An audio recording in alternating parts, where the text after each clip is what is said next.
शादी से पहले सिलाई भी कर रही है, शादी से पहले बुनाई भी कर रही है, शादी से पहले कढ़ाई भी कर रही है, पूरे घर को साफ सफाई रख रही है, ये वाला कमरा भी साफ रख रही है, वो वाला कमरा भी साफ रख रही है।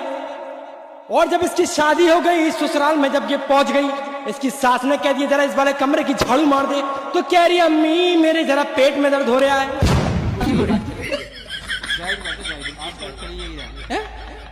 ससुराल में आके कोई काम ना कर रही है, अपने घर में तो बड़ा चमन बनाए फिर रही, कभी इधर वाले कमरे की सफाई, कभी उधर वाले कमरे की सफाई, कभी झाड़ू लगा रही है, कभी सिलाई कर रही है। वो तो ससुराल में आ गई तो पेट में दर्द हो रहा है। बिल्कुल जायज बात है हकीम जी, तुम्हारी बिल्कुल जायज बात है। किस सिर में दर्द हो रहा है?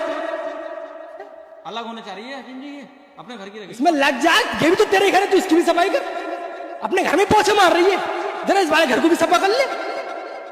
बात गलत हो तो बताओ मेरी। कैसी बातें कर रहे हो यार, तुम्हारी बात गलत हो जाएगी। तुझमें लग जा डायरेक्ट